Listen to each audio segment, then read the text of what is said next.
Hi, I'm John J. Murphy, and I welcome you to the Change Mastery Show with my co host, Dr. Pat. Together, we invite you to think differently about change, not as something to fear or resist, but as a powerful opportunity for growth, empowerment, joy, and life mastery. My vision? To help millions of people shift from victimhood to leadership, from ego to spirit, and from hesitation and resistance to flow. This is an opportunity for you to get out of your own way and experience life with more courage, confidence, humility, and higher purpose. Get ready. The Change Mastery Show starts now. I get to take this super uber journey with the most incredible coach on the planet. But more than that, a person that understands change to the point and the multidimensional nature of it, which includes a spiritual journey for those of you thinking, I got my checklist and I got my goals. Okay, great. But today's show, in the Change Mastery Show, today's episode, I think John was channeling me. Troubling relationships. Maybe you got any? Y'all, troubling relationships? Make a change. Great. Sounds easy. John, how can we go about this? Because I'm going to pick up on what you said in the opener. I want flow. I want the juiciness to slide and glide a life with this. I do not want to agonize or procrastinate in pain. Yeah. Well, what you want is innate to your essence. Flow is happening whether you allow it or you don't. So the real the real mastery is in allowing it, recognizing that everything's flowing, everything's changing all the time, right down to the cellular level in your body. Nothing stays the same. So, if you're in a mode of resistance, whether it's a relationship with your job, a relationship with your partner, a relationship with your house, a room that you walk into, you can feel it if you're paying attention. So, I talk about the 4 steps to inner peace. Mm. Let be, let go, let see, and let flow. Let be is about get in touch with the present and how you feel in the present. And if you don't feel good in the present, something's off because we're meant to feel good. We're meant to live in joy. We're meant to just Mm. flow. And if we're not, there's a reason for that. And the reason's in the mind. It's nothing out there that's causing you pain or disruption or suffering. You just think that's true, okay? Because you don't understand how to use your mind as the tool that it is. Mm. So the mind wants you to think that you're the mind. That's the ego, right? And the ego is going to cause you stress your entire life.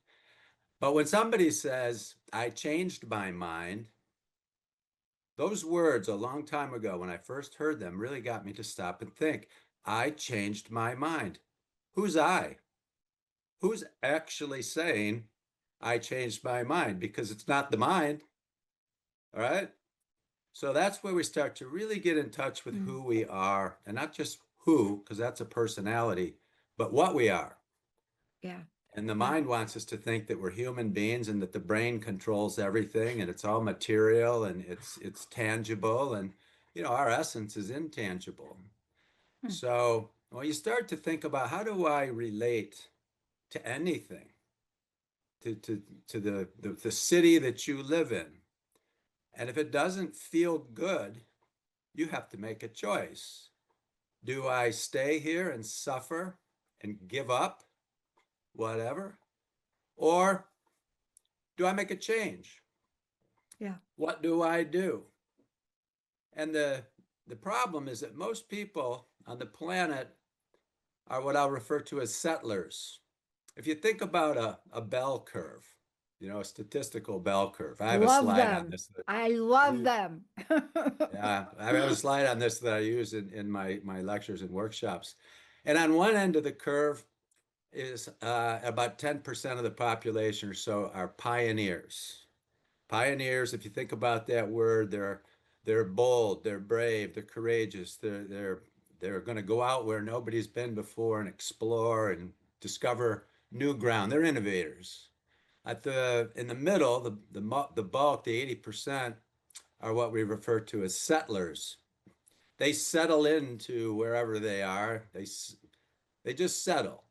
And then at the far end on the other side are what we call the CAVE, cave people, and they complain about virtually everything or cynical about virtually everything, CAVE. We dismiss that. No matter where they are, they complain. The settlers, though, are what we're really talking about because they just give up. They give in to Mhm. whatever's going on. So they live in places that don't really excite them. They're in relationships that don't really excite them. They're in jobs that don't really excite them. So they settle. And change mastery is not about settling. It's about mastering change. And how do you master anything? You do it a lot. No You want kidding. you No, want to I master totally change? agree. Practice making change, right? So, And it's we can bold, talk though, about all John, kinds of isn't things. it? It's bold. Let's talk about bold for a minute because I want to stay with this for 1 second. I want to go back to your definition of change in energy. So I want to touch upon that for a minute, energy, because that's what we're really talking about in a sense, right? You changed your mind, great, and now you're showing up throwing pool balls at your neighbor. So I want to talk about this for a little bit because I don't know when we compromised our joy, our happiness. But people are doing it now and they are miserable, John, right? Yeah, misery loves company. So all they do is attract more misery into their lives. That's energy. That's frequencies. And I'll talk more about frequencies here in a few minutes if you like. Yes. Now bring it in to the fact where you are not on your own planet and I do not have my own planet. And now we are in relationship, our job, our in laws, our family, our spouse, our partner, whoever, our children.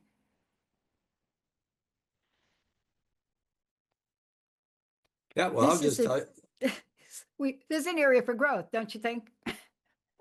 Yeah, for a lot of people, no question about it. But how do you really lead effectively? You demonstrate, you show people. Mm. It's not theory. I live an incredibly joyful life. I've had my ups and downs over the years. I've been in two marriages and I said enough, okay, and moved on, let go. So you got to let go to let flow. I've been to jobs I don't like. My first job out of college, I was bored silly after a couple of years. So what did I do? Sacrifice the rest of my life to be in a career that just didn't turn me on? Just put in and for the paycheck and just plow through it and get through the day. I can't imagine a life like that, but a lot of people do it. You know that, right? They just sacrifice. Think about this. If you go back to even biblical teachings, I think it was Ephesians 5:22, 5:24. I'm no expert in this, but essentially it said, wives, subord or submit yourselves to your husbands. Just make sacrifices. In India, you have arranged marriages. In Greece, you have a culture, an ancient culture of submission. So women in particular are the paradigm is surrender your joy, your happiness, and do the dishes and clean the clothes. And I mean, what kind of life is that? But those are cultural tenets that people are raised with. So you start to say, at what point do I say enough? And I'm done with that. And we live in an opportunity to do that right now. I love the story of Anita Morjami. I don't know if you know that name at all, but she's one of the most world-renowned near-death experience speakers on the planet. And long story short, Anita grew up Indian, had an arranged marriage, and at the last minute, she abandoned it. She said, And she threw her family into, her father never spoke to her again, basically, after that. It was an embarrassment to the culture. And how could you run off like that? But she said, I can't, it's not my dream in life to just submit to my husband, who I don't even know. So we have all these, we have all of these different reasons, is my point, to sacrifice our lives, submit. I grew up in church learning to that I wasn't worthy and that life is all about sacrifice. So you're supposed to sacrifice, right? And no, wrong. You don't have to live a life of sacrifice. You have every right to pursue your dreams and live those dreams and make changes if it's not working for you. And I said I'd come back to vibrational, energy and frequency. And I speak a lot about that on the show, as you know. And I'd like to share a screen, if I might. Just, you've heard me talk or reference the map of consciousness by Dr. David Hawkins, the late David Hawkins. And the map of consciousness, what David Hawkins basically did is he, let me pull up share now. Here we go. I think I got permission. Yep. So you should be able to see that. Can you see that all right? Yes. It's coming Okay. through perfectly. Good. So the map of consciousness, this is a tool that I was introduced to, a long time ago, probably 15, 20 years ago. And David Hawkins, MD, PhD, world-renowned speaker, he's long passed now, but he developed this, and using a scientific method called applied kinesiology, he was able to figure out how to measure the frequencies of 17 different feelings, if you will. And you can see at the low end here, shame is the lowest measured frequency. This is a scale of 0 to 1,000. So up at the far right, where it's an enlightenment, you see 700 to 1,000. That's a range of levels of enlightenment, if you will.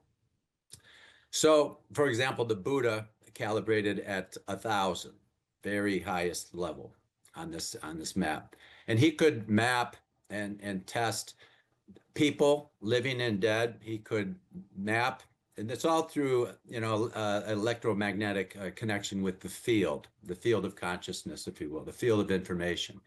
He could calibrate jobs, songs, foods, animals, books, essentially anything. It's all energy. And all the great physicists have said this for a long time, especially now with quantum mechanics and such.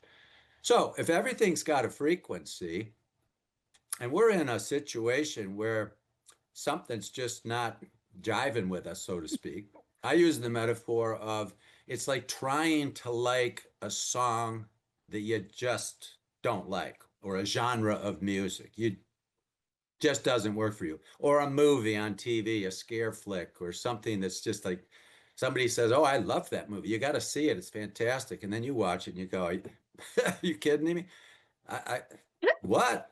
Right? Those are frequencies. So we all have a frequency. And so when somebody walks into a room and you go, that person lights up the room, there's actually evidence of that scientifically. Now, you might not actually see the aura, the light, but we're basically light beings. If you take us down to the cellular level, inside cells are molecules, inside molecules are atoms, and inside atoms are light particles, photons.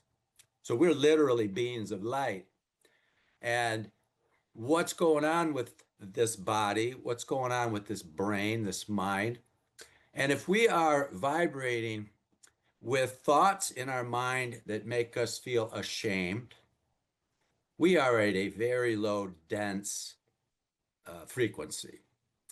And like frequencies attract like frequencies. So people who are stuck in a shame mindset, or apathy, or grief, or guilt, if you look at the lower frequencies, Misery loves company. We've heard that over and over and over, maybe through our lives. It's true. That's not theory or philosophy. As Einstein would put it, it's physics. So, what do we do if we're in a relationship that's miserable?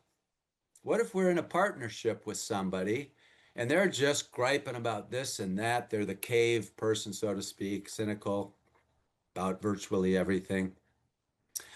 It weighs us down, doesn't it? Yeah. It just Yeah. feels heavy. And so we have to make a choice. We're making choices every second of every day. Right now, I'm choosing words to use. I'm choosing thoughts to express. We're making choices every single day. So if we start to understand that there are consequences for every choice we make, that's karma. We start to think about what are the consequences if I stay in a relationship that's just draining me of energy, Wow. right? Do Right. I sacrifice the joy I'm entitled to just submit? That's a choice. You can do that. You can do that. I don't tell anybody what to do. I just help them understand the consequences of their choices and the alternatives that they have. So, yeah, I think I told this story, Dr. Pat, but my first job out of college, I'm working in corporate finance in Chicago, and after 2 years, I'm pulling my hair out, and I thought, what am I doing here? I thought I did everything right. I got good grades in school. I went to a great university at Notre Dame. I got a great job for a great company in Chicago, and I was miserable. I didn't feel the joy of life until I got out of work. And then I was like, let's go to happy hour. So, so yeah, long story short, I had to really think about, do I submit or do I make a change? And this is over 40 years ago. I decided to change not just jobs, but companies, cities, state, industry, and I threw a marriage into it. So, talk about change in a rapid period of time. In less than a year, I made all of these changes. And you were talking earlier about changing, moving from the West Coast to the East Coast. And Hmm. I mean, change is disruptive, right? There's adjustments we have to make. But I know this is that when we actually take a risk, and you look at the yellow line crossing the chart right here on courage, Yeah. when we have the courage to say, I'm done with ego, because all those lower frequencies are ego frequencies. You could call them human frequencies, fear based frequencies, dualistic frequencies. The ego thinks in terms of right and wrong and us and them and good and bad and win and lose. We're surrounded by ego. You see it on TV every time you turn the TV on. Drama, news, sports. It's all divisive. This against that, Republican, Democrat, you know, one team against another. We're programmed with that mindset, and many people don't realize I can change the channel anytime I want. But it takes guts. It takes guts to get out of a bad relationship, whether it's with your job, your boss. It's, you know what? I need to move from Seattle to New York for whatever reasons. I'm uh, I'm done with a lousy marriage or relationship. It takes guts, but in spirit means inspired, which means fearless. I am not going to let fear get in the way, because fear is, we've talked about this too, it's self-imposed, it's self-created. It isn't the lion or the tiger that scares us. It's what we think of the lion or the tiger. And the minute we think they're going to eat us, it triggers fear, the hormones start going crazy, and we run like hell. Yeah. um, so is that not that we run into lions and tigers every day, but when we approach the day, are we afraid of what might go wrong? What might go wrong? So my point being is it takes courage to say enough. By the way, sometimes people don't have the courage to quit a job. Yeah, So I they end know. up getting, yeah, and then they end up getting laid off or fired. And that's the best thing that ever happened to Yeah. them. Because here's the thing, when we're in a mode of uncertainty and we step out of a relationship, we make a change, that very move stimulates creativity and it gives us a sense of adventure. So now all of a sudden we discover potential we didn't even know we had. We can figure this out. You know, in 1988, I left a corporate job and started my consulting practice. I didn't know what I was doing, but I figured it out along the way. I still figured things out along the way. It, it's available to all of us once we realize we're not stuck unless we choose to be, I right? love this. I love this phrase, and I love what you're talking about. We're going to take a short break. And you know, the reason I love this conversation is we started this out. For those of you that are just tuning in, I just want to be very clear. You know, you're going to get a lot of information on John, how to work with him, how to catch up with what he's doing. But this show is called the Change Mastery Show for a reason. And today, troubling relationships, anybody out there? Okay, make a change. And we're giving you examples. Now, John, you and I are not very different, right? Although my story was different. I was homeless. Doris Stoner gives me a job, puts me in the mailroom. I get in the mailroom. I earn my right to get out of the mailroom.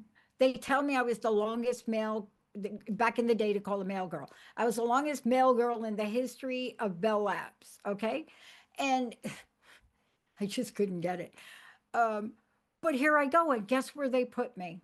When we come back, I'm going to tell everybody what department they decide to put me in and what in the world did I do about it? Did I have the courage for that yellow line? What did I do? Did I worry? Please keep in mind I was 17. Let's take a short break, everybody. We'll be right back.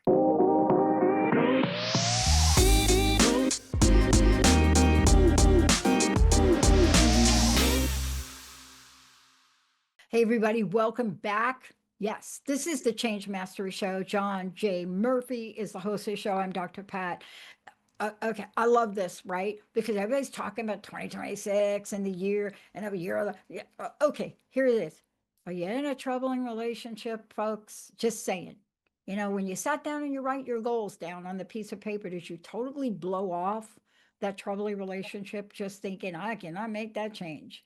You know, every other goal in the book. I'm going to lose 10 pounds. I'm going to do this. I'm going to do that. I'm going to buy the red dress. And then you're miserable in your relationship. Well, John is going to continue talking about that. Before we do, what is the best way, John, for people to find out about you? Please. Yeah, well, through social media, author John J. Murphy on Facebook and on YouTube. I've got a couple hundred YouTube clips that are available to everybody for free on a variety of different topics. On LinkedIn, I'm John J. Murphy Mystic, and my website's johnjmurphy.org. I love Find it. me through all of those, yeah. Yeah, can't hide from us, John. Okay, that little story. Here's the story. Get this great job, 17 years old, Doris Stoner, my hero. She didn't know why she was hiring me after 48 days out of my senior year. She didn't know I was just that homeless. Gives me a job, and I go to the mailroom. And my mailroom term, they give me my first promotion to the library of Bell Labs.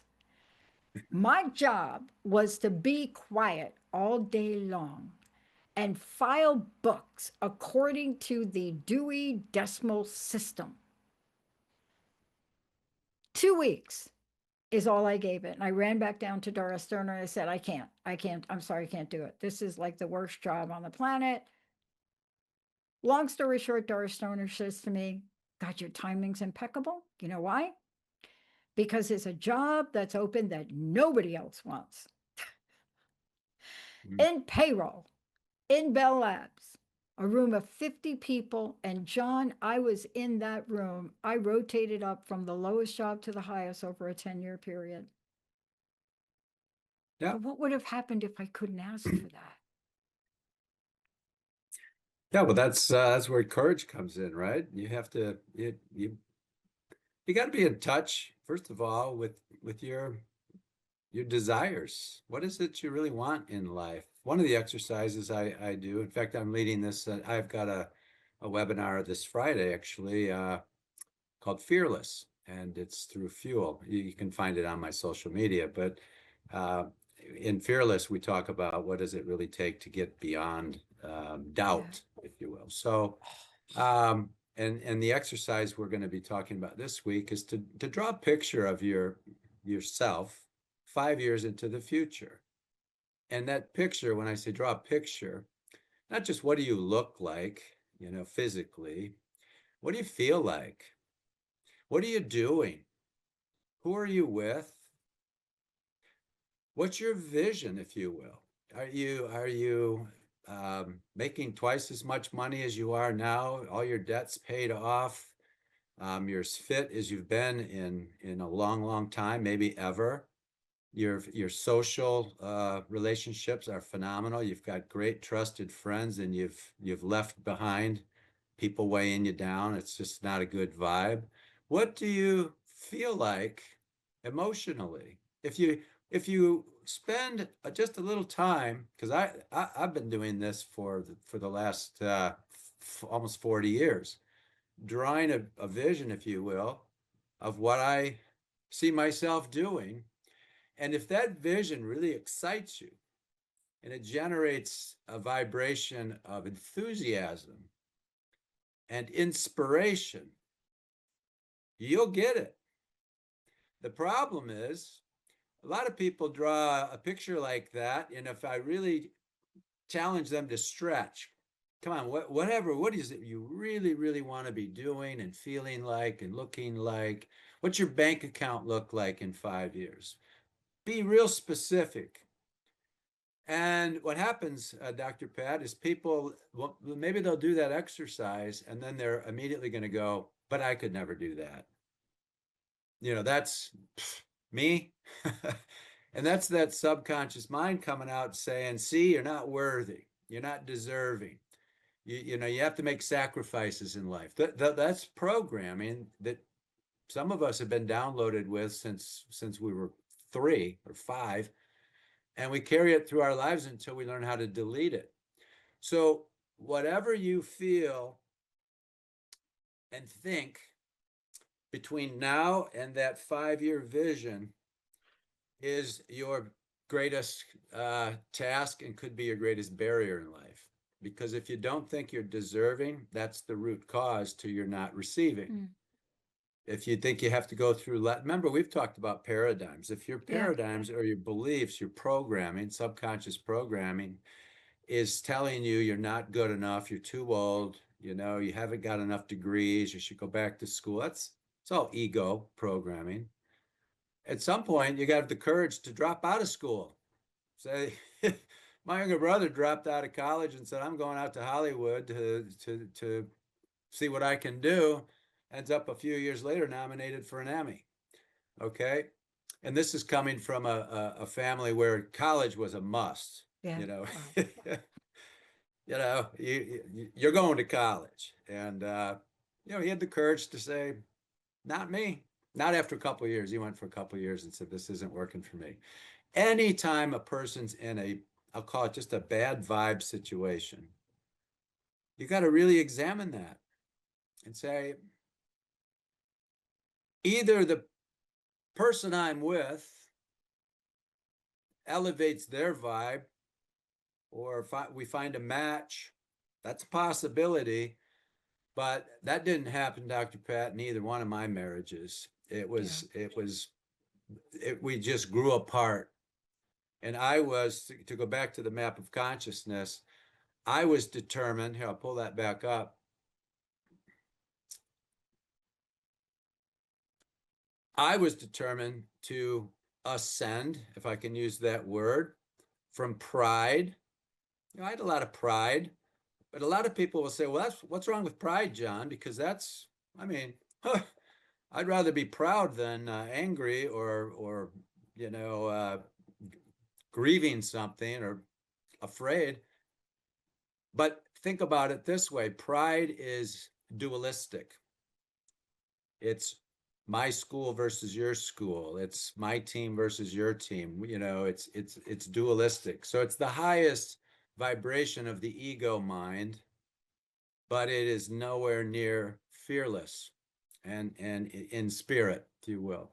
So I'll talk just a minute too about the two emotions, if you will. And like A Course in Miracles teaches that there's only one, and the one true emotion is love with a capital L, unconditional love. So if we all come from love, which is a divine energy, and we are afraid, it's because we're denying who we are. We're not recognizing our true essence. So the ego's getting in the way. So all of those frequencies at the bottom eight, are all fear-based ego frequencies. And that's who we think we are. We think we're this mind, this persona, this job title, this body, this look. It's all ego. It's all illusion. Because beyond that, we're much, much more powerful beings.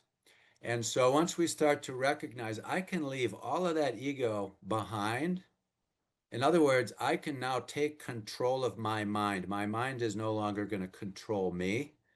I'm going to use my mind while in human form as a tool to direct me with my relationships with people to, to expansion, to higher levels. So it takes courage to say, I'm done thinking that way.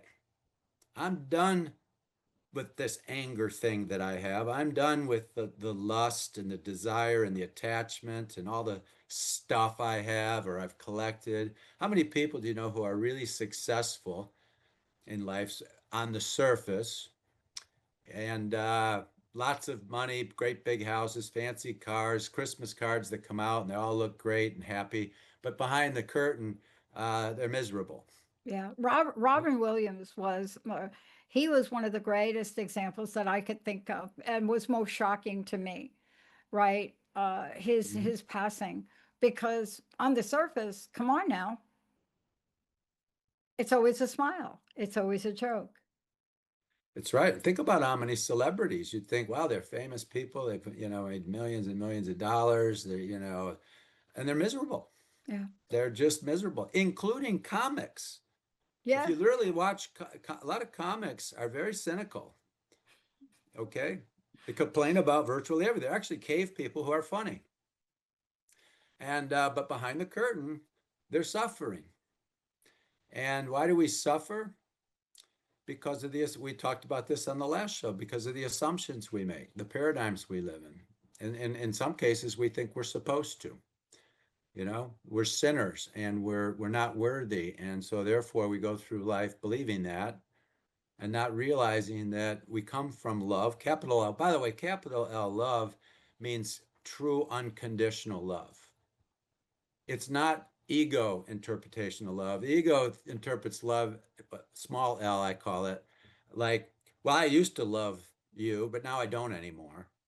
You fall in and out of love. That's not love. Love's unconditional. Love is driving your wife to the courtroom for the divorce and then taking her out for lunch afterwards, which is exactly what I did after a 26-year marriage and 4 kids. Okay. That's unconditional, fearless love. And when you reach that level of, I don't have an enemy on the planet, every day is pure joy, mm, despite what's going on around me. Okay. Despite what's going on around the world, I don't tune in to anything I can't change. I can't change what's going on over in the Middle East. I can't change what's going on in Washington, D.C. So why would I worry about that? Worrying only attacks me. Worry wears me down, shoots the stress hormones all over the place, the cortisol, the adrenaline. It accelerates aging. And by the way, stress makes us more stupid. That's science, by the way. That's not just an opinion. When we are stressed out, we start tripping all over things. You see it in the scare movies. It's actually, if somebody gets scared and stressed and they're running along and of course, they have to fall down you know, and really. But it's true. When we get stressed, our blood rushes to our limbs so that we could run fast. The adrenaline kicks in. And guess where the blood's coming from? The brain, to a large extent, the head. So now we literally, when we're super emotional, we say a lot of stupid things. All right. That's just the way the body operates. So once a person realizes, I can live at the high end of this map of consciousness. Once a person realizes that and just says, you mean I can live in utter peace. All right. Enlightenment's another step up. By the way, we all have the capacity to be enlightened. It isn't something that comes from out there. It's already innate in us. We just have to uncover it and let it be. And it's, in other words, we get in our own way. We get confused by the ego mind, and we think we're that. When in fact, once we delete a lot of those programs, we live in the light. We live in joy. We live in peace.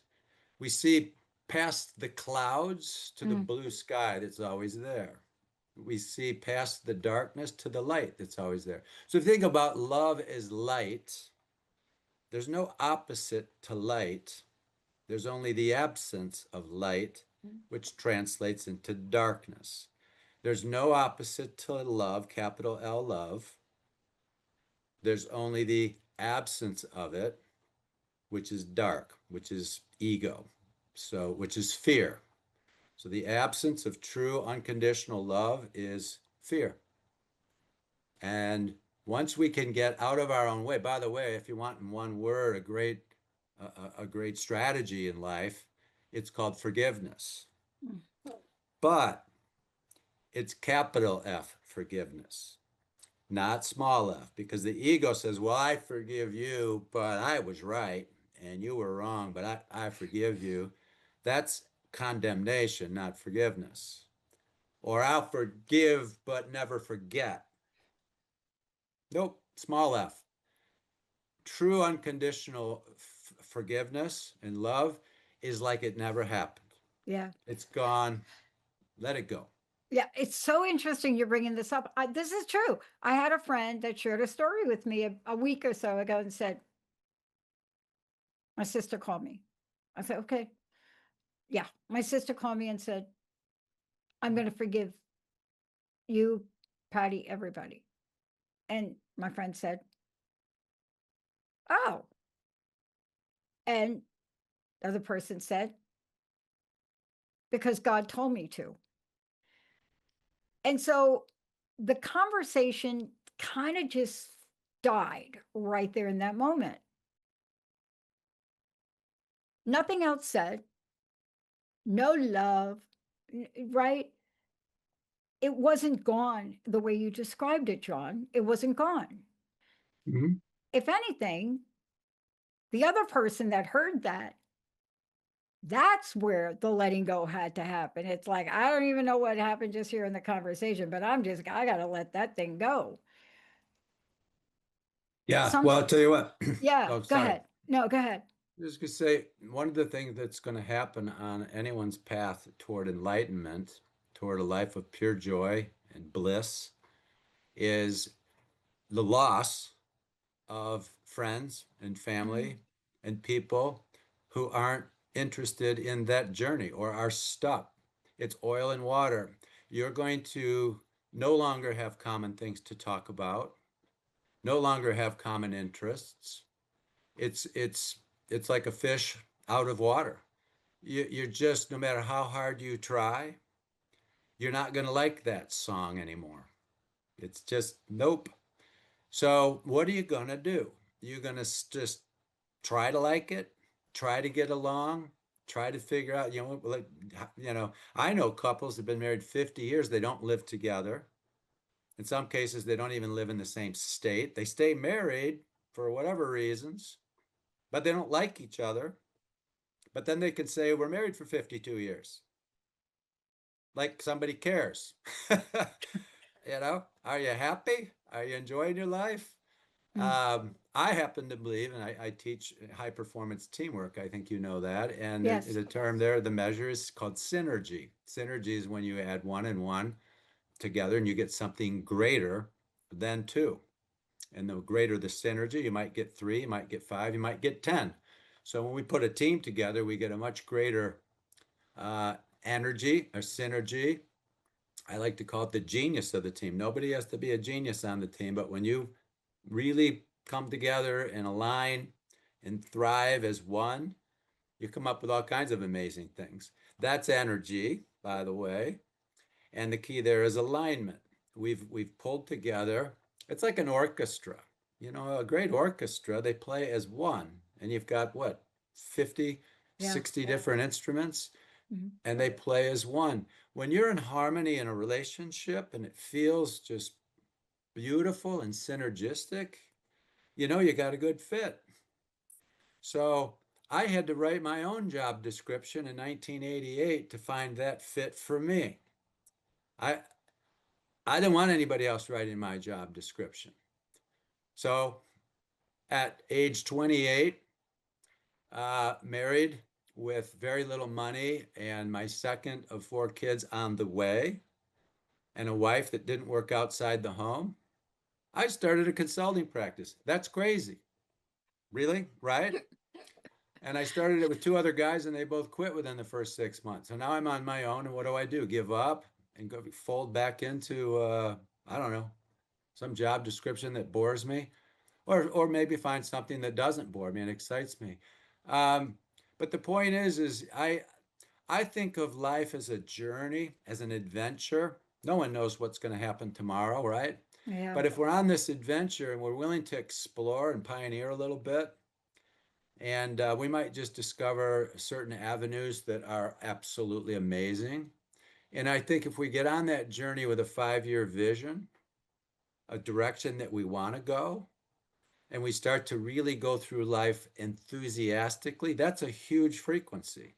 When we are eager and enthusiastic and inspired, we're well on our way to enlightenment and Yeah. bliss, Yeah. right? So I just ask people to think about that. How excited are you about about this year? Take 2026. Are you worried? Are you anxious? Are you nervous? Or you just bring it on? You know what? Bring it on. I'm with you. And I love that we're talking about this because there are multi levels of relationships. And you're right about it. I mean, you and I both know people and we see them maybe in public and we're not sure why they're together or how they're together. And then you see them in public on how they're together. But I want to go back to a couple of things that you talked about because you brought up 2026 and you asked the question, right? Let's talk about how we can help folks be a little brighter, see a little brighter, and crank up a more positive future right now. Because this is really part of the work you do. And let me just be clear a minute. You work with companies. I work with companies. They also want to be brighter. They also want to be more positive. So, what do we want to share today? Because, yes, all eyes are on this year for some interesting reason, but there's an energy about possibilities. Help us. Help us move this along, John. Yeah, well, think about it this way.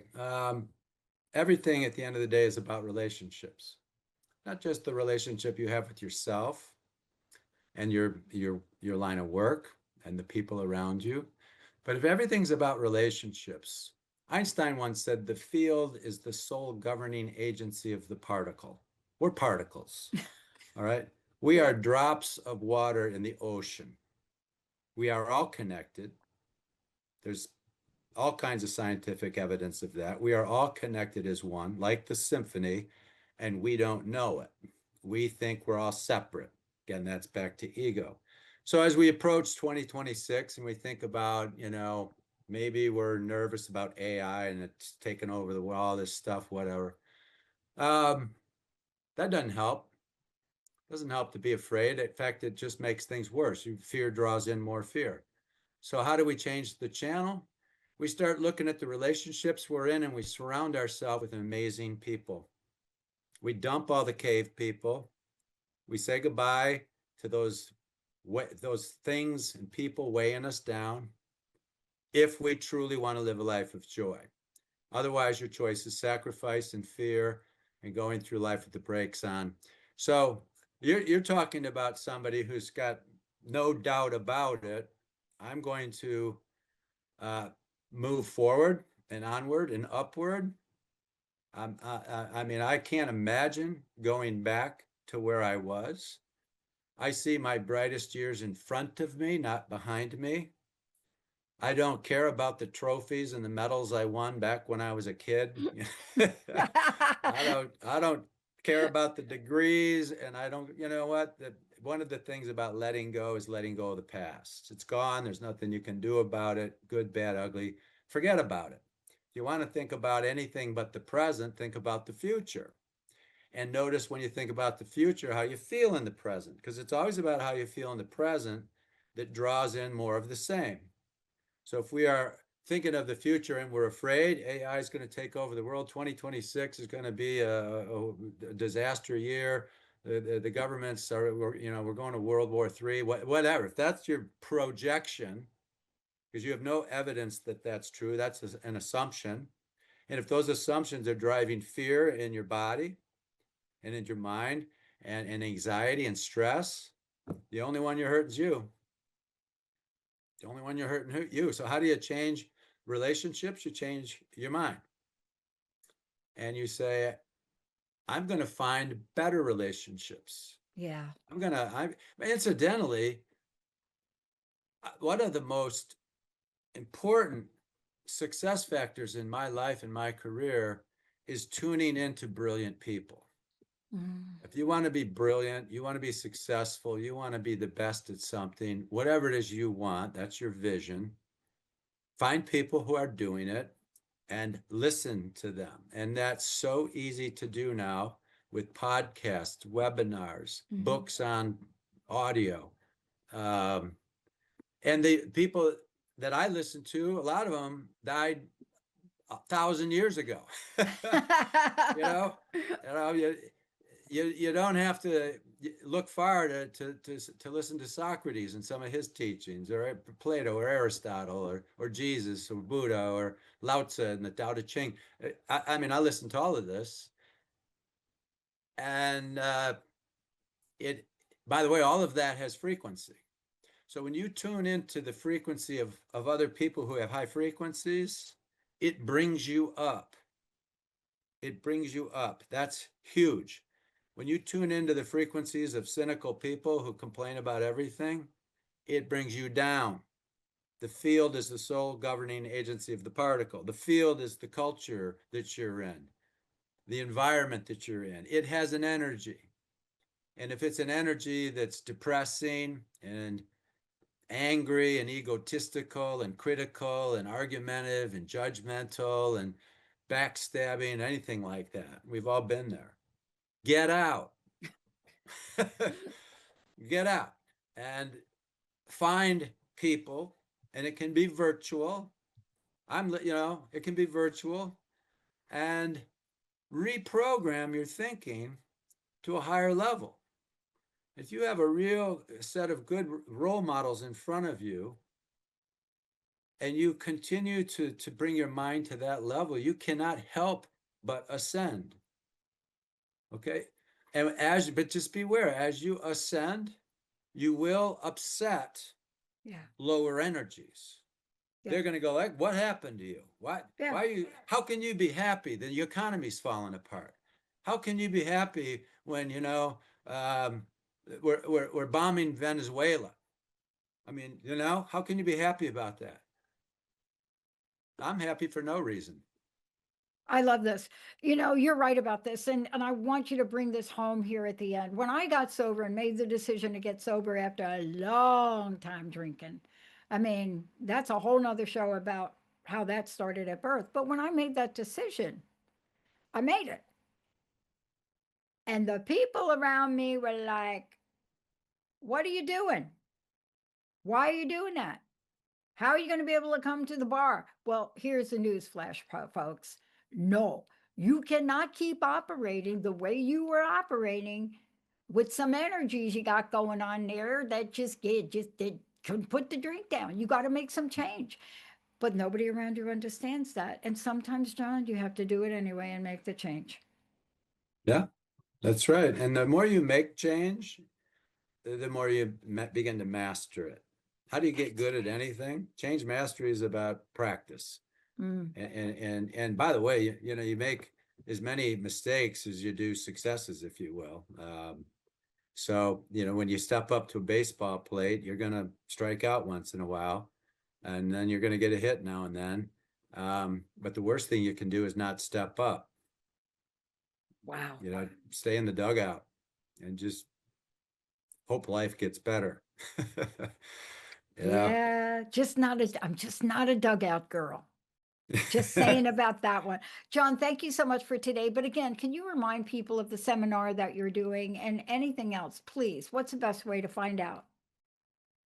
Yeah, so I have 2 webinars. Every Friday, I have one called Fearless. It's a 30-minute webinar through Fuel, F-U-E-L, and the website is myfuel.io. So MyFuel, it's a phenomenal digital online learning platform on its way to become like the Netflix of e-learning and education and performance training. I'm one of the instructors there. So Fearless is every Friday, and every third Monday, I share the platform with a couple of great people, Fuel instructors, and that's called Mindset Matters, and that's on Mondays. So it's really about mindset. It's about Fearless. And then, of course, we've got this show, Change Mastery. And like I said before, I've got all kinds of stuff on YouTube that people can check out. Thank you for taking this conversation on. Thank you for the way you presented it. And, you and I, of course, have something in common. Power versus Force was a book that was given me. That was the inspiration for me to put down the drink. Not because it was a book on just about addiction, but it was a book on possibilities and a future that I didn't know was available to me. Thank you for reminding all of us. Yeah, of Power what we versus have. Force. That's David Hawkins. That's one of his many books. David Hawkins. Yeah, I must tell you, when I got the book, it really was a bit over my head, but even today, I read it once a year, every year in January. I reread it. John, thank you for everything. Last question. What do you want to leave us with? Little personal message here. You want to up your game, surround yourself with people who've already been there and done it. Listen to them, and you don't have to even know them. David Hawkins had a massive influence on my life. Never met him, but I listened to his teachings, read his books, and tune into a higher frequency, and you can't help but get there as long as you stay there long enough to change your own. Yeah. John J. Murphy, everybody. I am Dr. Pat. See y'all next time. Thank you for listening to the Change Mastery Show with John J. Murphy, an opportunity to uncover, explore, and experience the path of transformation and illumination. Join Dr. Pat and me on the second Wednesday of every month at 11 a.m. Pacific on Transformation Talk Radio. Never miss an episode. Subscribe, like, and share with your friends. Connect with me on social media. And for questions, comments, or to explore my books and services, visit johnjmurphy.org. Until next time, be the change you want to see in the world.